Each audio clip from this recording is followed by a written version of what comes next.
Hi, everybody. Welcome to a new conversation on Women Being Talks, Gender and Crime. Thank you so much for your patience while we connected everybody. We're gonna wait just 2 more minutes to see if the founder of Women Being is connected for giving the introduction. So thank you so much for being here. My name is Natalia Juanita. I am one of the partners creating the COVID-19 experience with Monica Martins. She's the founder of WomenBeing magazine, and she will join us soon. But meanwhile, I want to give you a very warm welcome to this talk on gender and crime. We have here two amazing guests. The first one is wait, just a second. I'm receiving a call from Monica. Be just in a second. We're live. Okay, so Monica will join with us in a bit. She's a bit delayed, but I wanted to invite over this conversation with Francesca Braga. She's an international criminal law specialist and human rights lawyer, and Nicoletta Polisek, associate professor in policy and criminology and head of the graduate school at the University of Cumbria, United Kingdom. Since 2015, Francesca has worked for the permanent mission of the Republic of San Marino to the United Nations, New York City, UN Women, Bangkok, and the extraordinary chambers in the courts of Cambodia, Phnom Penh. Currently, Polisek is engaged on the following research endeavors: ethics in policing, victimization of migrant women in prison settings, and criminalization of stateless children and women. Thank you so much to both for being here. We're gonna give the conversation to both of you to engage in our talk. Okay, thank you. I am going to start and then Francesca will take over. Is the sound okay? Can you all hear me fine? Yes. Yeah, okay, because I had previously when I checked, there were some problems with with the sound. So as you know, as you gather from the title, we're going to talk about gender crime and at the time of COVID-19. And what we're going to do is really offer an overview, and I hope that the overview will then stimulate some questions. And I'm very much thinking of this opportunity as a conversation rather than a lecture. But I want to just give you some sort of pointers. First of all, we come from the perspective that victimization based on gender, both implicit and explicit, has been magnified during this pandemic. Public health measures in a pandemic, such as quarantines, school closures, and channeling resources towards emergencies such provision expose structural realities of women and girls' lives globally, as well as pointing to inequalities and weaknesses in our gendered socio-economic and health systems. And while all these policies may be essential and critical, I very much think that there is the need to address the context of women and girl lives. And the spike in violence against women, against those who identify themselves as women, and as gay against children during humanitarian and public health emergency is a manifestation of these inequalities and vulnerabilities. But I want to pause for a second and suggest that we remind ourselves of the possibility of reading the COVID gender and crime discourse through the lenses of discourses about globalization. As you all know, globalization is shaping the interaction amongst nations, economies, and people. And very much globalization remains predominantly a male discourse. It affects differently men and women as workers, carers, reproducers and producers of labor, and also loan and aid recipients. And the distinction between economic globalization and social globalization is one way to make a distinction between what I think is the development paradigm, which is growth-oriented, and the human-centered development paradigm, which is in turn, the one that highlights the widened discourse that divides men and women. And within such paradigms, both positive and negative aspects of globalization are easily recognizable to all of us. Globalization is increasing the contacts between people across national boundaries in economy, technology, in culture, and in governance. And at the same time, it is also fragmenting production processes, labor markets, political entities, and societies, often alienating individuals from the job market. And women are more likely to experience in and out of work poverty, aggressive cuts in welfare benefits, and public sector employment and services than men. And while women become financially dependent, they're all more and more dependent and vulnerable to households where violence is at the fore. So that's why I gave you this very long introduction, because all the issues that I mentioned are very familiar to discourses about the COVID-19. And that is within this framework that I want to talk about gender crime and COVID. And the focus is very much about the experience of violence. Data from over 80 countries suggests that 1 in 3 women who have been in a relationship have experienced physical and or sexual violence by an intimate partner at some point in their lives. And moreover, women endure multiple and compounding forms of violence in emergency settings. And in this context, at least 1 in 5 displaced women have experienced sexual violence. So to give an example, for instance, in South Sudan, after many, many years of war, this has meant that over 50 to 65% women have experienced intimate partner violence in their lifetime, while 1 in 3 women have experienced non-partner sexual assault. But women's and girls' vulnerability in crisis are further exacerbated by the lack of access to their regular social networks and sources of social support, as well as health and other support services. And their exposure to violence increases as perpetrators may somehow lash out due to the economic strain, hence my big introduction about globalization and how it affects women and men in different ways. And this economic strain, which is particularly caused by a pandemic, as we all understand it now, leaves also women in a very vulnerable position. I just want to reiterate something which I have been repeating often and often now. The COVID pandemic is not different from any other pandemic in a way. But what is different, and that's a big difference, is that it's one of the few times that a pandemic has been affected all of us. And it's not about them, the other, the unknown, the less deserving, someone that is so far removed from us that we don't really need to bother that much about them. It's about all of us. And with this, I want to say that wherever we are looking, geographically and culturally speaking, there are clusters of violence. Although there are differences, there are also a lot of, excuse me, a lot of similarities. For instance, early evidence from China suggests that domestic violence has dramatically increased. A police station in China's Hubei province recorded, for instance, a tripling of domestic violence reports in February 2020 during the COVID-19 quarantine. And groups working on domestic violence have reported that measures such as quarantines and social, rather physical distancing have increased women's exposure to violence, as confinement in physical spaces along with economic and health shocks have increased household stress levels dramatically. However, I also want to say that support services are heavily strained due to the outbreak, particularly the healthcare and police services.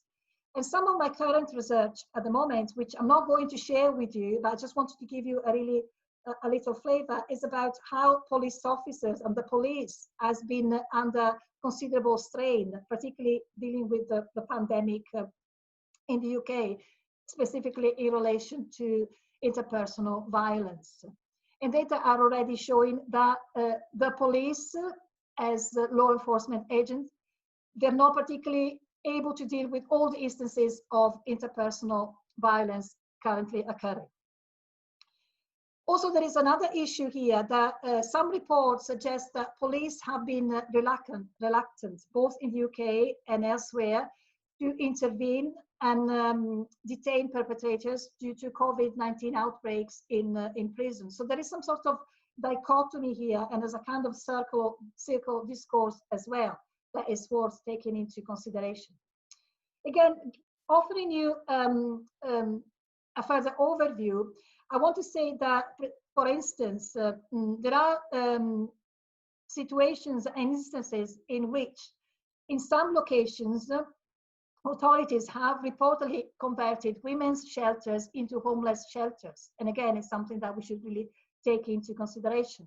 At the same time, we should also highlight that UN Women has expressed concern the vital gender-based violence health services may be diverted to deal with the outbreak of this pandemic, which is understandable, but still the issue of interpersonal violence is something that doesn't go away. Gender-based violence prevention groups in South Africa, for instance, are seeing increases in new cases as restrictions are being imposed to tackle the COVID-19 emergency, but women have no recourse.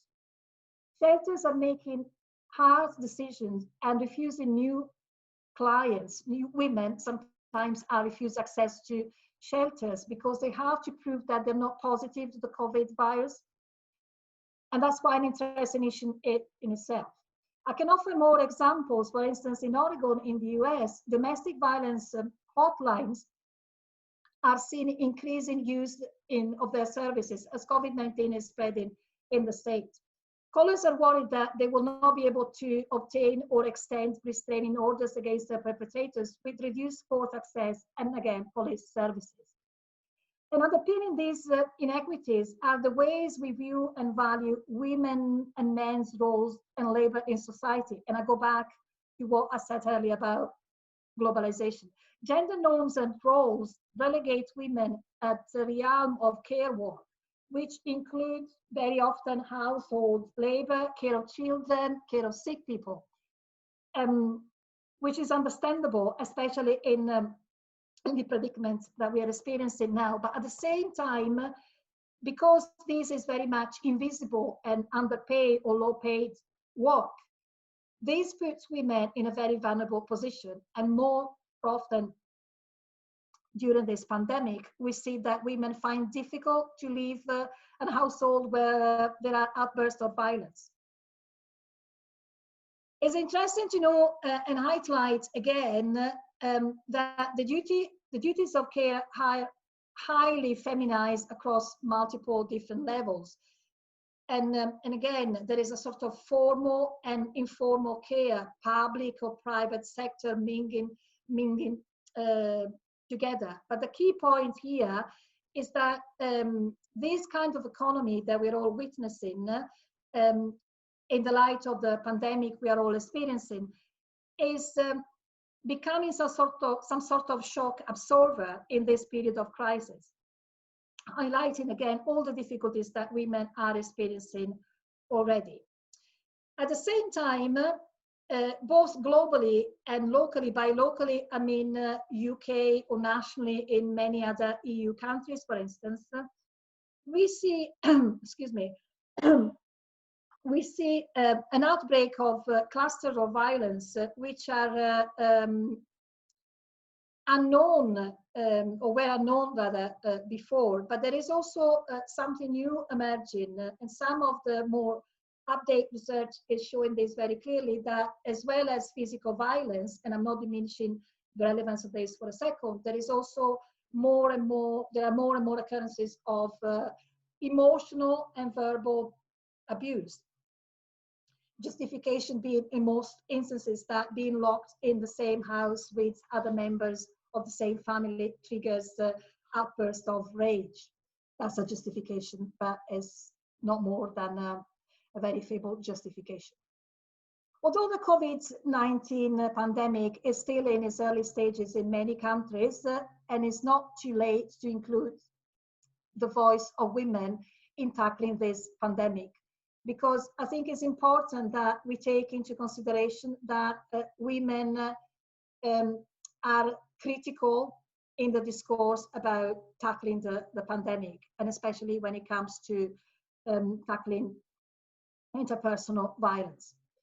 I think that there is a sort of historic almost trend here that is magnified by this epidemic and this pandemic rather, when we see that women have been taking part in some discourses, but they're not at the center of many discourses, and it would be quite a good opportunity to see how we can put women at the forefront of what we are experiencing, this pandemic. There are some kind of good news in a way, because there are also instances in which societies and governments, local, national governments, are mobilizing to take into consideration the experiences of women. I want to just mention a few instances. The National Domestic Violence Hotline in the US, for instance, is offering services via online chat or texting to make it easier for victims to seek help when they need it. But again, the assumption is that everyone has access to those devices, and not all the women who are victims of violence always have access to those devices. At the same time, we have instances such, for instance, in Ecuador, where a local organization dedicated to achieving gender equality and preventing violence against women quickly kind of adapted its business to the COVID-19 outbreak and started offering counseling service over the phone. The phone is a means of communication that is slightly more accessible to women, or to more women in some instances. Other examples that I can offer you, for instance, in Italy, the National Network of Domestic Violence Shelters have kept their emergency telephone and Skype support services open. And approximately 60 out of 80 local domestic violence organizations have emergency mobile phones and are answering calls. They're answering calls constantly, more and more often. Other examples that I want to share with you are as following. For instance, a judicial court in Beijing is using online court hearing and cloud-based platforms to handle gender-based violence cases during the epidemic. And similarly, telemedicine is more and more considered an alternative and a secure way to provide women and girls access to contraceptive and abortion medication, especially when they are victims of violence or at risk of victimization.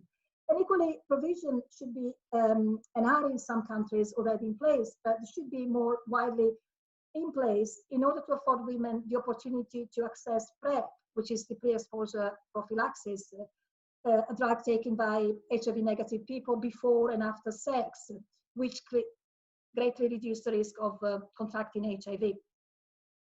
Women organizations and other agencies are providing guidance on how to generate awareness and provide services in emergency context. That's what I said earlier, that we need to start listening to women's voices and how women can deal with this pandemic. And women's groups are publishing manuals and organizing live stream workshops that provide guidance on how to support oneself during a crisis, including how to access legal aid. I work specifically with groups of sex workers and sex workers organizations, which are also providing support to women who are victims of violence, and they're providing more and more support during the pandemic. They're also organizing campaigns in social media to raise awareness, as well as setting up support networks to help survivors of violence. There's a network that I want to highlight, which is called Vaccines Against Domestic Violence, which has over 2,000 volunteers. And this network has provided counseling and supporting family to resolve conflicts peacefully during this pandemic.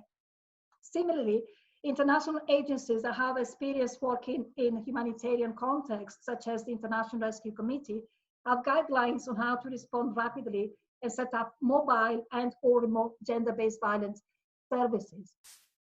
Excuse me. Other strategies, such as incorporating gender-based violence training as part of cash transfers, are also showing some promise.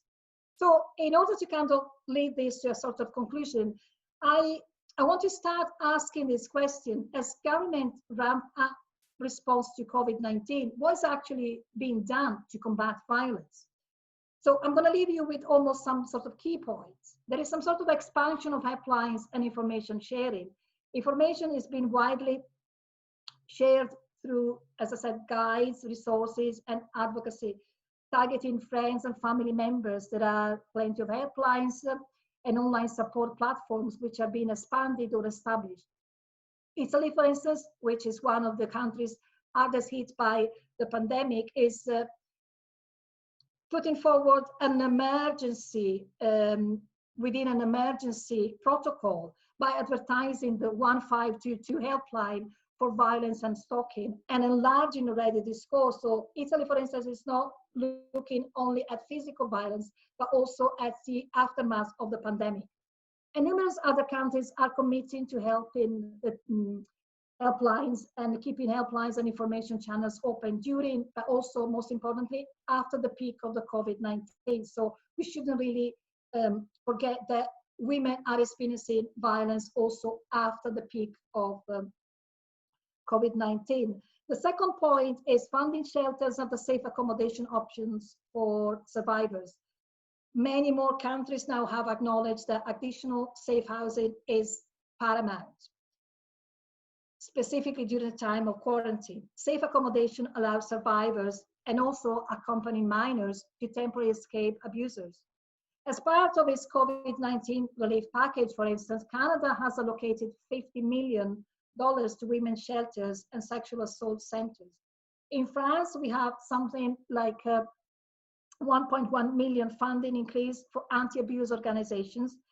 And with that money, it was also possible to fund 20,000 hotel nights for survivors who escape abusive partners. In Trento, in Italy, a prosecutor ruled that in situation of domestic violence, the abuser must leave the family home rather than the victim, which is quite an interesting point because similar rulings have also been given in Austria and Germany. And although this is a laudable decision, it makes guaranteeing the safety of survivors who remain at home a very challenging experience, given that perpetrators know where to reach them and may have access to their homes. This is something else that we should take into consideration. The last point I want to share with you is the expansion of access to services for survivors. As quarantine limits personal mobility and freedom of movement, some countries are finding ways to expand access to violence-related services.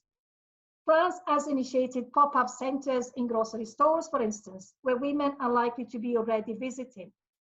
In a number of countries, France, Italy, and Spain, in some pharmacies, there are specific code word signals that could alert members of that particular pharmacy that there is something going on, and then they can contact relevant authorities. Some countries have released or improved concealed apps through which women can seek services to avoid calling in close quarters with abusers in Italy and the UK, for instance. Protection service for women and children must be considered, therefore, essential and not just lockdown measures due to COVID-19. And I want to conclude simply by saying that we have a great opportunity to do something right here. The example I shared with you are only few examples, but clearly show that service provision can improve, can be done, something can be done so that prevention work becomes possible. And we shouldn't really wait until there is a time of crisis. Services should be prioritized at the early stage of a crisis, any crisis. And this instance, we talk about the COVID pandemic, but there could be other crises coming our way. Most importantly, and then I conclude, it's very critical that we include women in decision-making processes because women's needs are the most important ones. And also it's very important that we take into consideration different needs of different women. So data collected during this pandemic should be disaggregated by age, ethnicity, and nationality at least. We need to recognize that women are experiencing violence, but women are different, and diversity and different voices should be heard. Thank you. And I'm gonna leave you with Francesca, who has so many interesting things to add to this. So thank you so much. Thank you, first of all, to Monica and Natalia to organize this amazing series of speech. And also thank you to Professor Policek to share the panel with me. So I will give you a general overview about my speech. I will talk about first about risk factor associated with violence. Then I will talk about the modification of the justice system because of the COVID. And the last part is going to be about the refugees and COVID-19, especially in particular in the Cox's Bazar camp in Bangladesh. So because we talk about, and Professor Policek talked about the impact of COVID-19 on domestic violence, there are many countries that decide to limited some alcohol, for example, and also the gun sales. Why? Because alcohol is known to be harmful to health in general, and is well understood to increase the risk of injury and violence, including the IPV, the intimate partner violence. So at the time of lockdown, of course, people used to go to the shopping and buy a lot of alcohol to try to survive in this crazy time. And the thing is that some countries are tackling the negative ways of coping with COVID-19 that may exacerbate the risk of violence. Colombia, for example, has restricted alcohol sales to 1 bottle per shopper. And then Sri Lanka, Mexico, India, and Thailand, of course, have imposed the same prohibition at the time of COVID, of course, not forever. Greenland has banned alcohol, especially in the capital Nuuk, to reduce the risk of violence against children and women at home. And since the end of March, the same measure was taken in South Africa, because what is the reason and the motivation? So they said that because alcohol seems to be a kind of root cause of domestic violence, countries decide to ban it.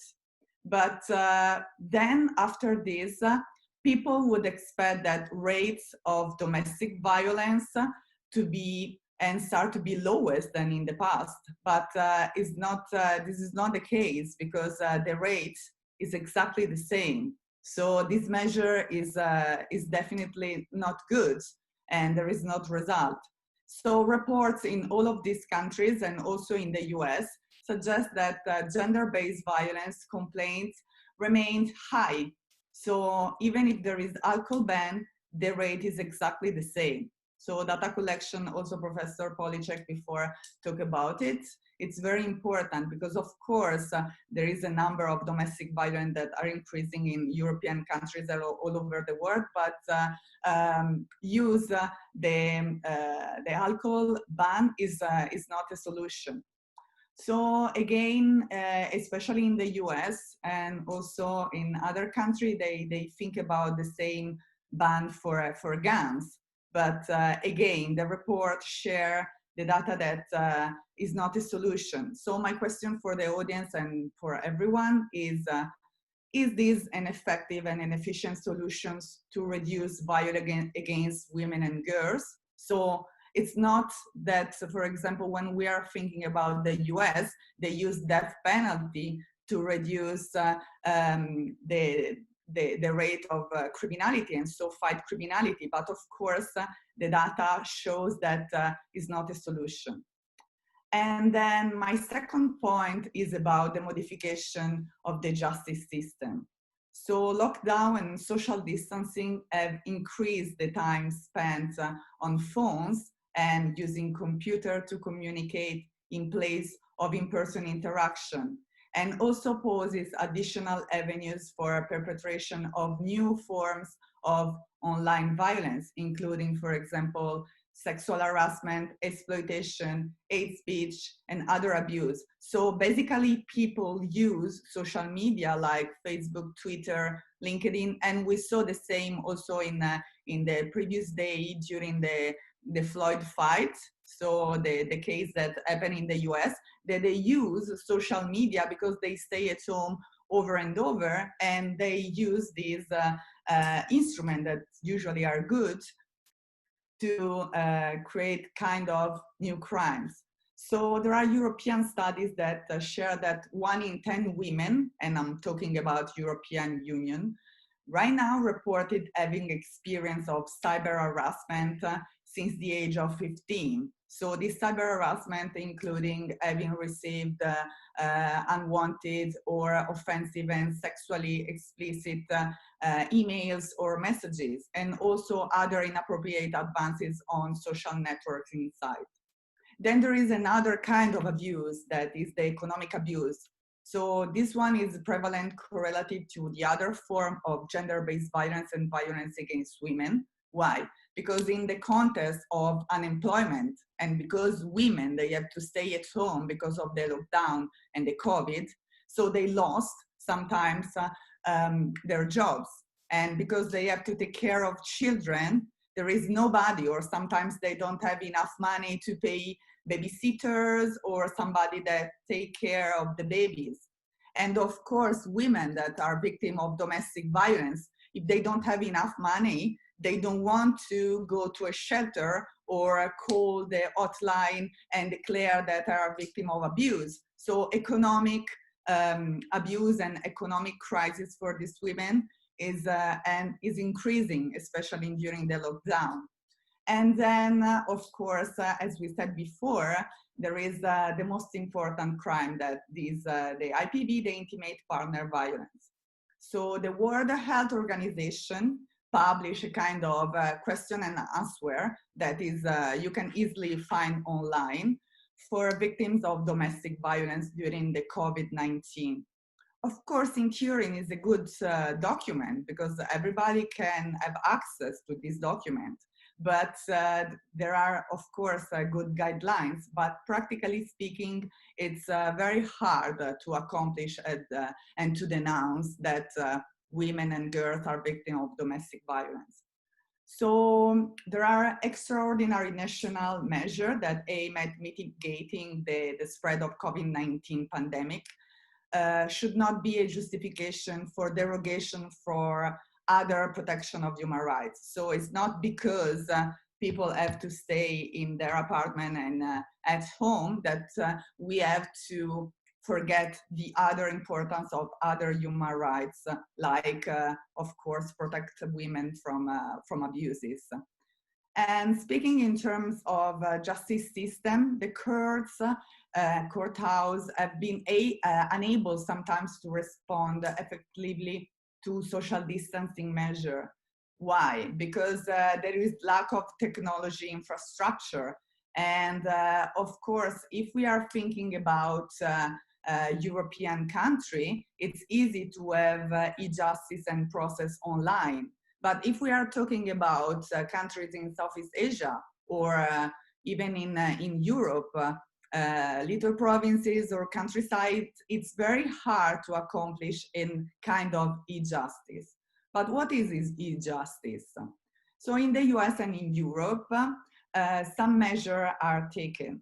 So the most notable innovation has to be increase the legislative measure to introduce the e-justice. Through what? Through audiovisual conferencing, or a measure to make remote access more widely available. But what does it mean? That we are putting defendants, and particular vulnerable defendants, on a Skype trial that raises on the other side a lot of concern about how to guarantee a fair trial. Why again? Because there is no neutral background. Because if you are in a courthouse, of course, your background, it's the courthouse. It's an empty room or with judges and lawyers.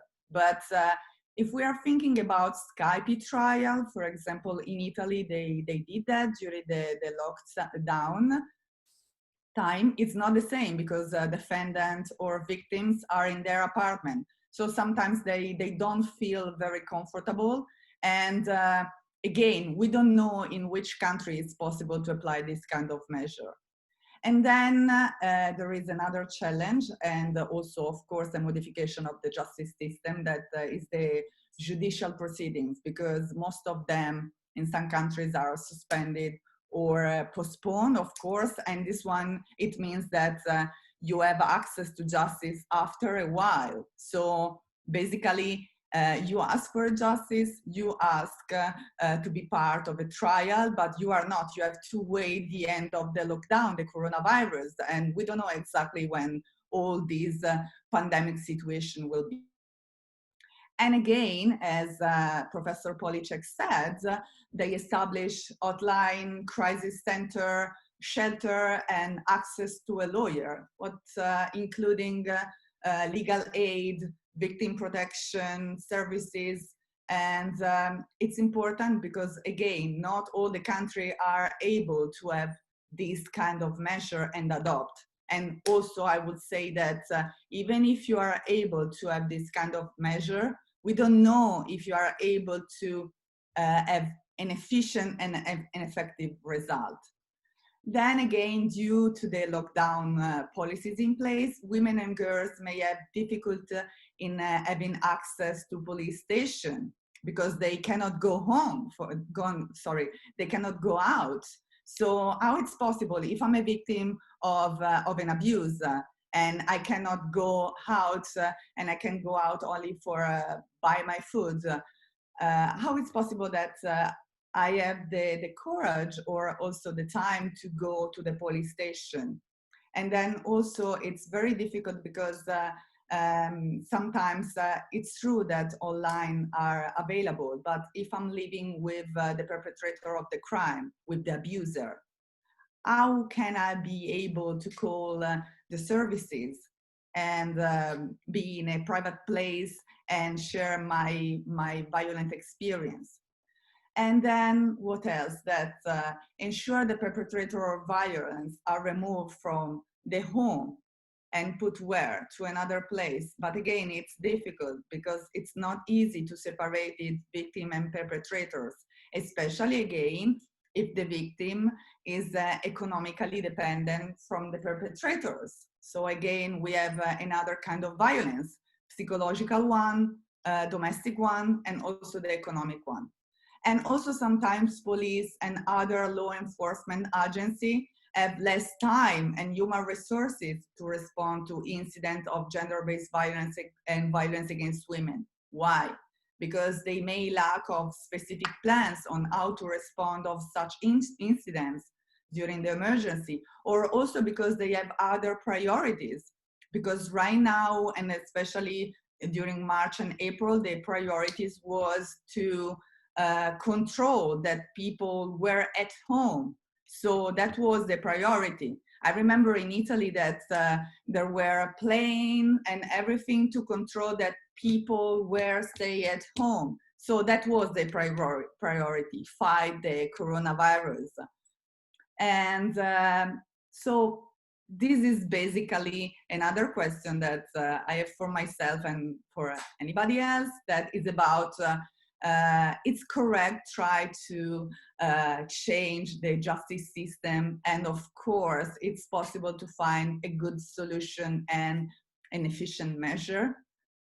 And my last point is about because everybody talk about domestic violence in European countries or, for example, at home, but few people and also few newspapers talk about what happened in the refugees camp.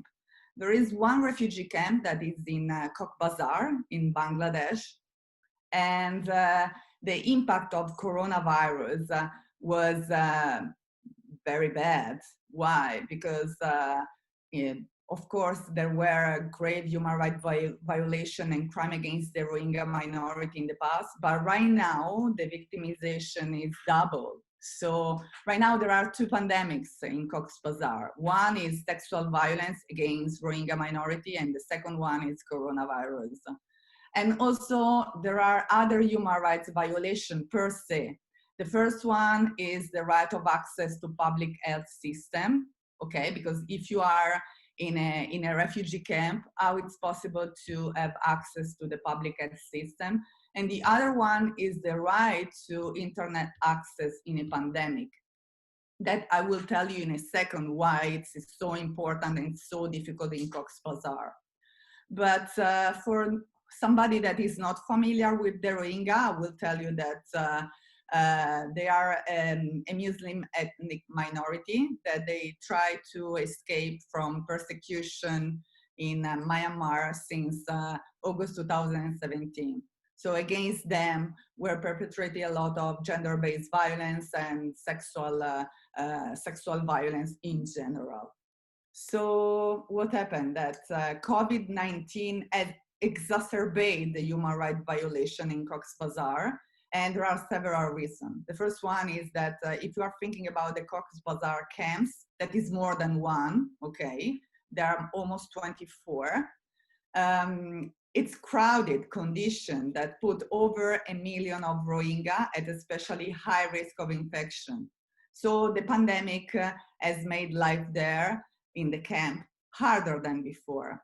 Why? Because in this camp, social distancing is not an option, but of course it's difficult because the area is overpopulated, spaces are limited, toilets are in common, so it's not possible to keep social distancing. And of course, refugees are living over 40,000 people per square mile. So the first official case of coronavirus in Cox's Bazar was announced by the United Nations and Bangladesh government officials on May 14. But of course, again, because it's very hard to enter in the camp. And in reality, they said that as of 13 April 2020, the country had 61 confirmed cases of COVID-19 and 34 deaths. So international organization and United Nations High Commission for Refugees are in a race against time to kill the coronavirus within the struggling refugees camps. So they start right now to build almost 60 isolation bed centers. And now 15,000 people are in quarantine and the cases are more or less 25. So people are allowed to move in and out of the camp only when it's strictly necessary. So police have set up roadblocks and patrol to enforce the restriction on public movement. So what happened? That basically before there was gender-based crimes, okay, in a normal situation.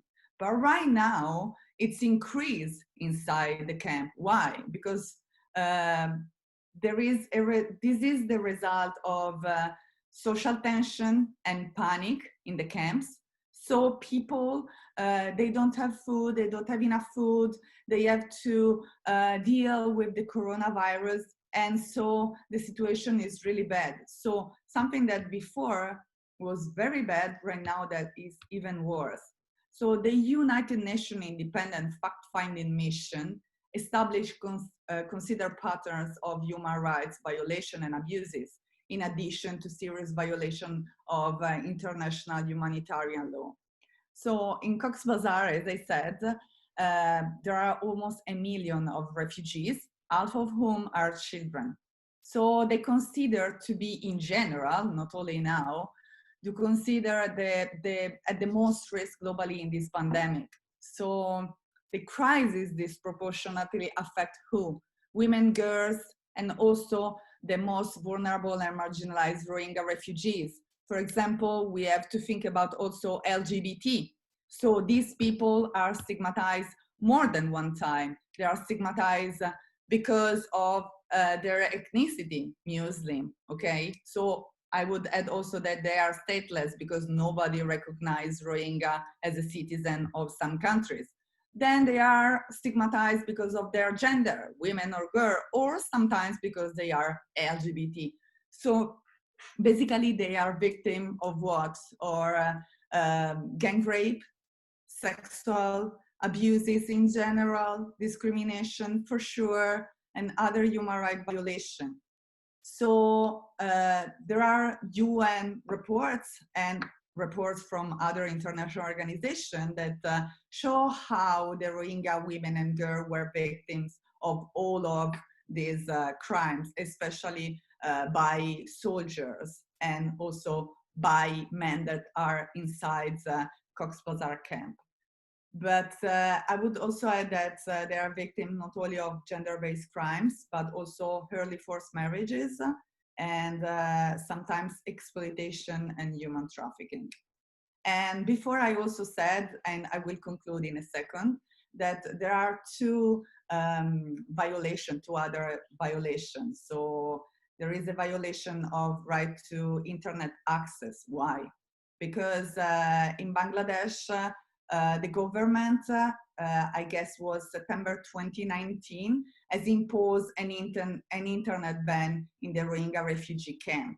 So in our modern age, having an internet access is itself a human rights per se. So it's a right that everybody can have access to internet.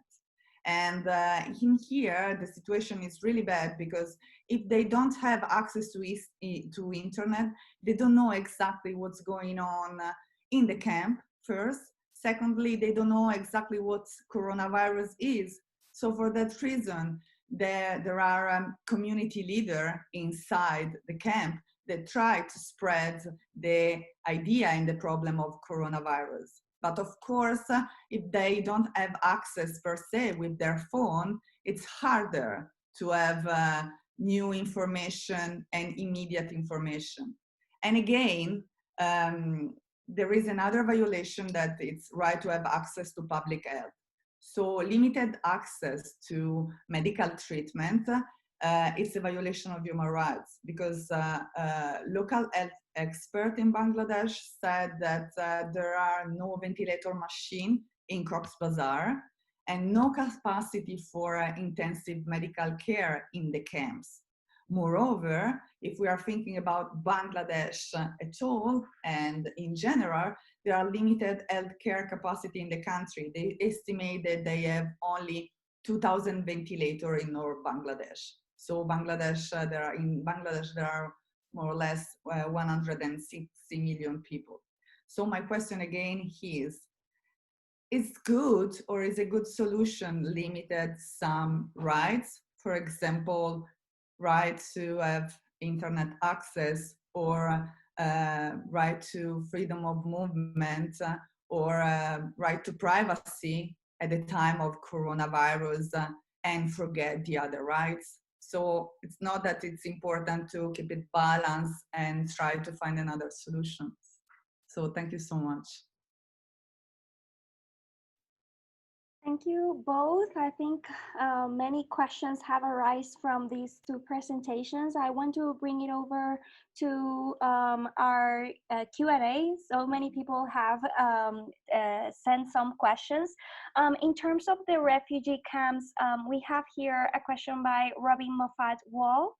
The situation you describe about the refugee camps for the Rohingya is very similar to the problem in the Greek Aegean Islands. There's no potential to practice social distancing or enforce a quarantine and no suitable sanitation infrastructure. These tensions are leading to violence, and as you explained, women and children are considerably vulnerable in these situations. Do you believe political state actors should take steps to decongest the refugee camps around the world and grant streamlined routes to asylum to relieve the situation? Would this help? Thank you so much for the question. It's very interesting. So actually, of course, the government have to try to find a solution. I'm talking about Bangladesh right now. For example, before the COVID-19, there was a solution proposed by Bangladesh government that they said, we cannot keep all of these refugees in Cox's Bazar because, of course, the camp is overpopulated. So there is an island in front of Bangladesh that is Bazar Shar. I don't know if somebody is familiar with this island. It's pretty new because it's not an island like Sicily in Italy. It's something that was created by the nature, of course, 20 years ago. And what happened? They said, we want to move refugees from Cox's Bazar in Bangladesh to this island, okay? So they built a kind of construction, but in reality, if you Google it, you can find it easily. you can see that it seems like a prison because it's 2 hours by boat, okay, from Bangladesh to this island. So basically, if they deported Rohingya refugees from Bangladesh there, of course it's a solution because of course we have less people in the camp. But of course we put them in another situation that they will probably have other human rights violation and abuses. Plus there are camera all over the island, and if they go there, they cannot go back easily. So it's not that, for example, it's the same road from Myanmar to Bangladesh that they can go anytime if they want. From there, they need a boat. So basically, even if they deport it, because I would say that it's a deportation from Bangladesh to there, that island, they are prisoners there. Plus, they have patrol and everything. And of course, I think that especially for Bangladesh, and not only for COVID, but in general, for the situation of the Rohingya minority, it's important that they will probably go back to Myanmar. But if you are talking with them, they don't want to go back because, of course, they will be victim again of the same crime because of the escape.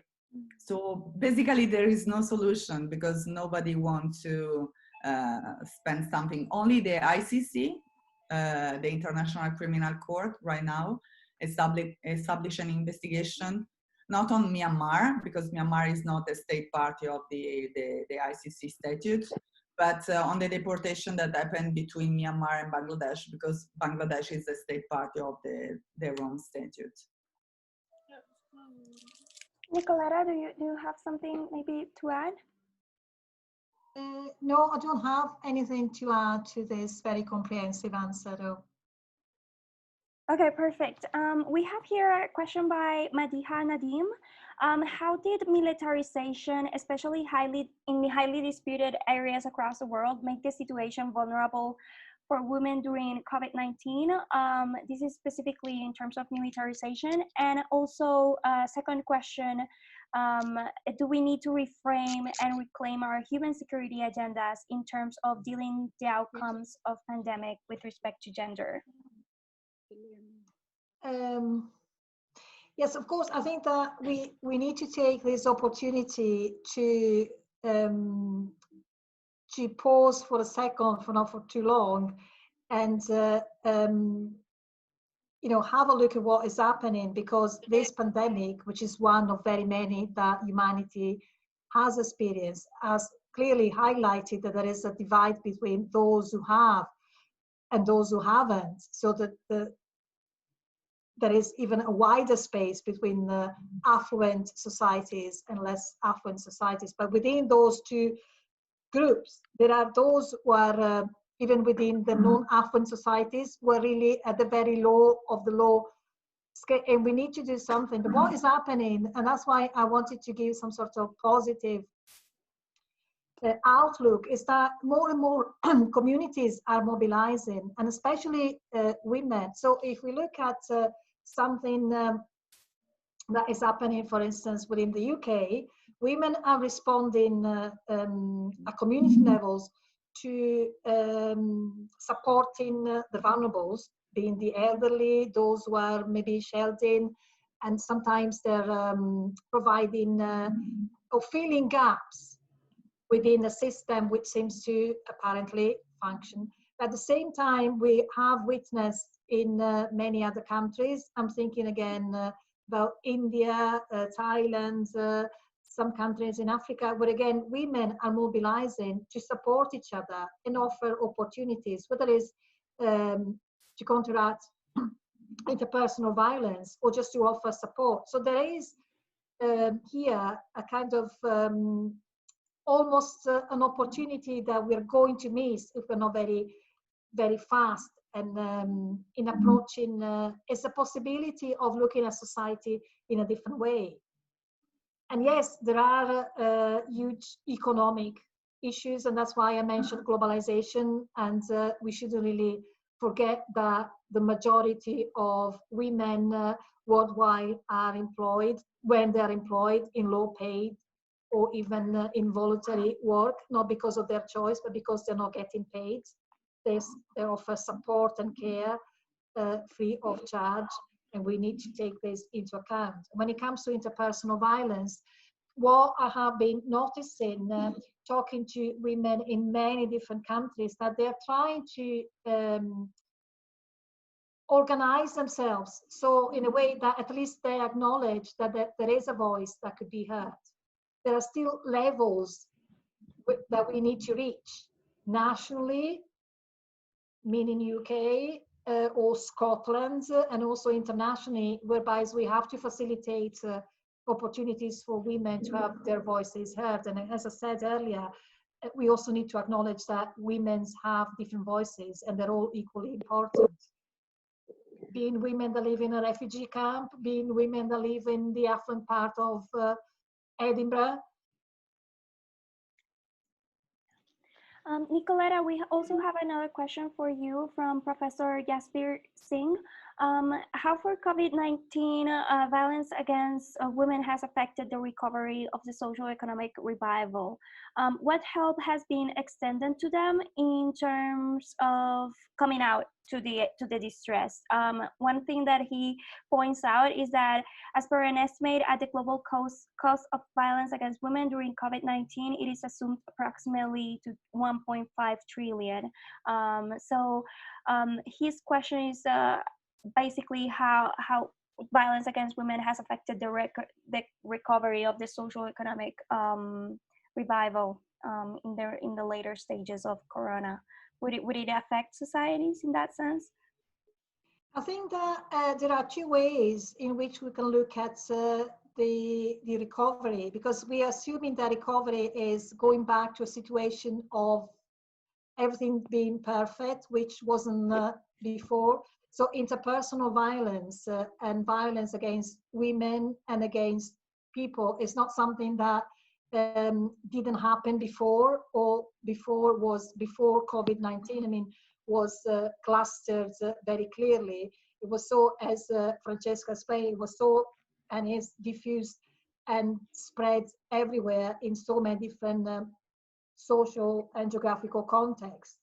But what I think is happening is that a different allocation of financial resources. So quite a lot of resources have been allocated to physical care, because we need to recover and make sure that societies are healthy societies.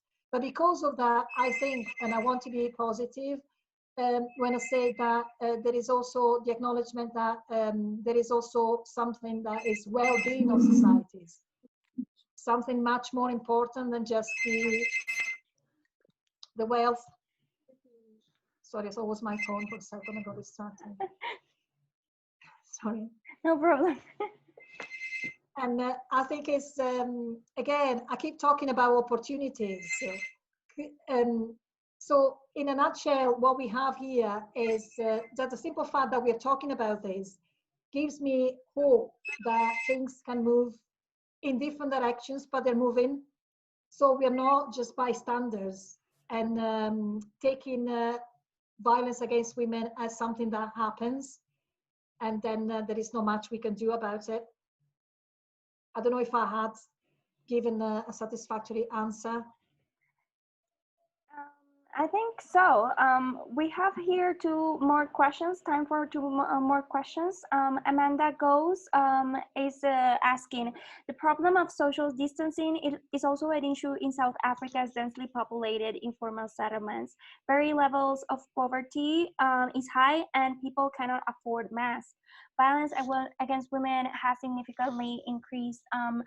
What are your views maybe about like class in terms of like how different levels of economic income can express? I mean, we focus on refugees, but also yeah. I think that it would be misleading to think that violence is something that is class related, meaning that happens only to those of a certain class. being the unemployed or the working class, or those who are the less affluent, as I said earlier, in society. Clearly, those who have access to more resources financially have more means sometimes, but not very often. And when it comes to physical distancing, if women live in a very posh household as opposed to less posh household, they might have opportunities to have more rooms where they can go, and that could be an option. So class in that respect, or maybe has, by class I mean more money. But other than that, there are no I think it would be quite worrying, and I would be really worried if we think that interpersonal violence during COVID happens only to those who are living in deprived areas of a city or a nation or a region. It's very important that we acknowledge that that happens worldwide, irrespectively of class, and also irrespectively of age, because we shouldn't really assume that interpersonal violence happens only to women who are young and pretty.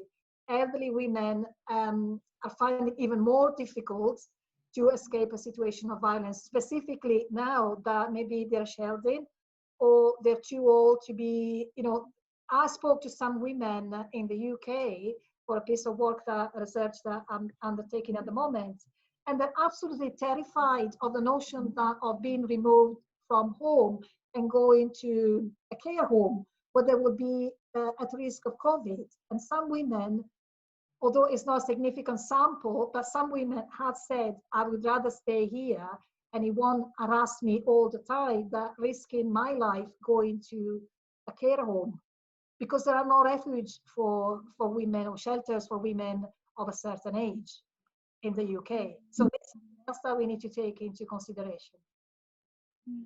And Francesca? Yeah. sorry, if I may, I would like to add a curiosity to Amanda, to answer to Amanda, because in Cox's Bazar right now, women are producing their own mask. Why? Because an NGO decided to give them the opportunity to produce masks. So they produce masks for the refugee camps at all, and also they receive a small salary. So in this way, they can be economically independent. And plus, if you are asking to people that live in the camp what is COVID, they said they don't know exactly what it is, but now with the community leader, they are more aware about the virus. But they said that it's a kind of punishment.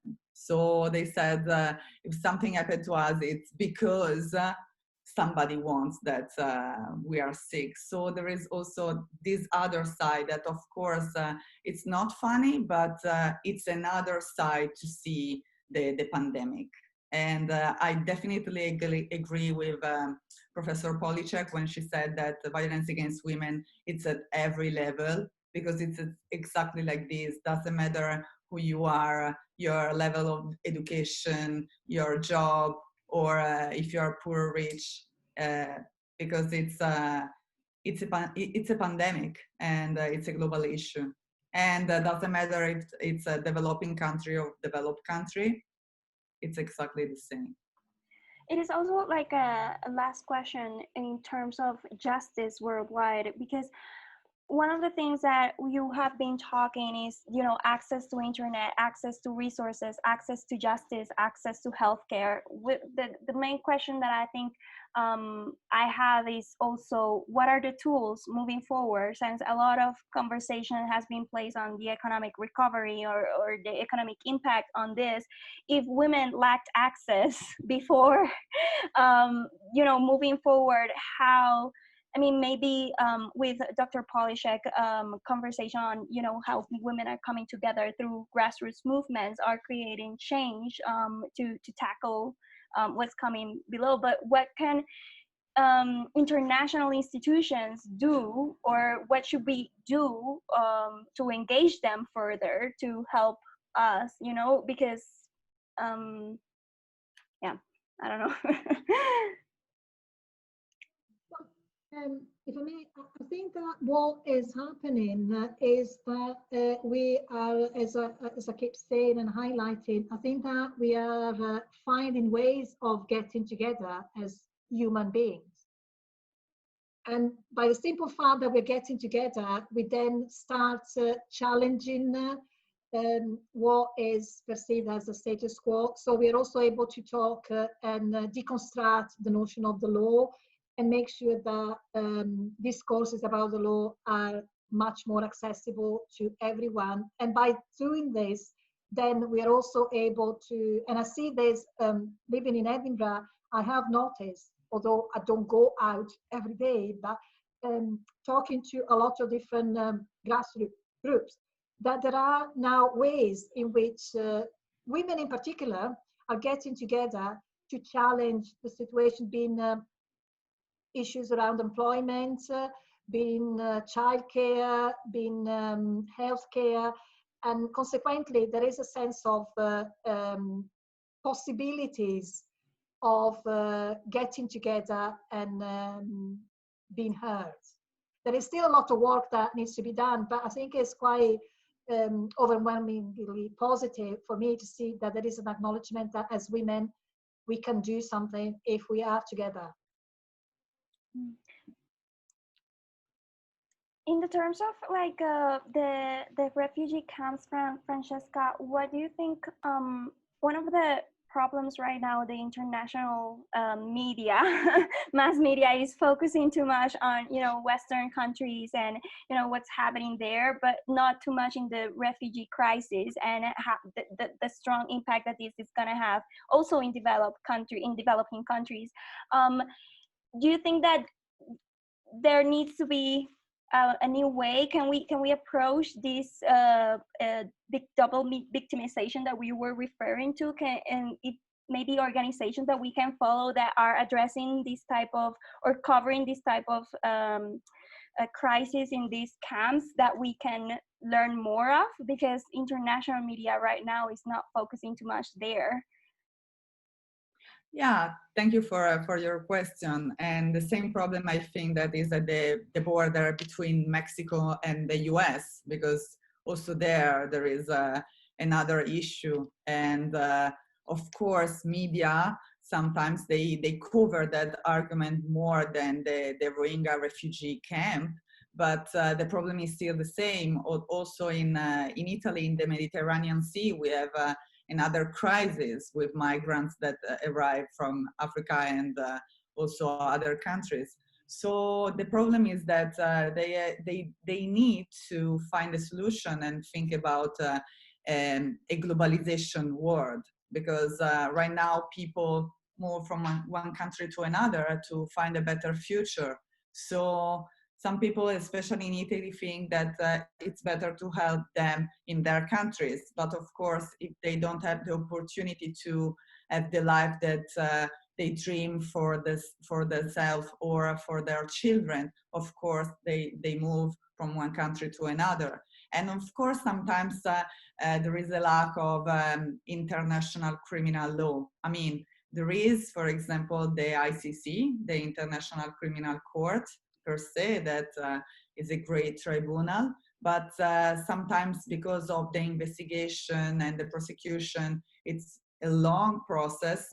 They don't have any immediate justice. Or sometimes NGO or other international organization, they try to help these people in the refugee camp, but they don't want to stay there forever and ever. They want, for example, to have a country. So if I'm thinking about, again, the Rohingya, because they are a stateless minority, and so basically they have their passport, but they don't belong to any of the 193 UN member states. Of course, they want people in general. They want justice and want fight injustice and respect for their human rights. So again, when you are talking about access, before you use this amazing word that for me it's very important, access not only to justice but to human rights. And for me, you need to make them aware of their rights, but not only women, because sometimes we are talking about how can we fight violence against women. Of course, we have to teach them that that behavior is a crime. But on the other side, you have also to teach men that that behavior is not good. And so this is a kind of training, not only for women, but also for men. Same for when they organize at the UN, the CEDAW committee.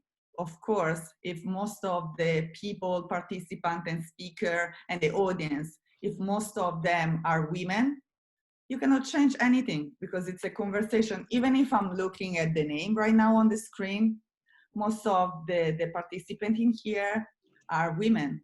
So this is the problem, that we have also to teach men and engage men in dialogues. So this is the key to have access not only to justice, but human rights, and try to find a solution for refugees, migrants, and violence against women. Thank you so much. I think that's would be all for today's talk. Last question: where can we know more about your work, and any links, or like how can we follow your conversations and your research? Okay, I can share some links with you. Yeah, okay. Yeah, perfect. That would be amazing to follow everything that you're doing. And if people are interested, we can send over all the links related to the work that you do. The same with Francesca. Thank you so much. So much. And looking forward to our next talk. I invite you so much to check the video of this talk will be uploaded in WomenBeing's YouTube channel. So if you did not catch the beginning of the video or you want to share it, I invite you to check it out.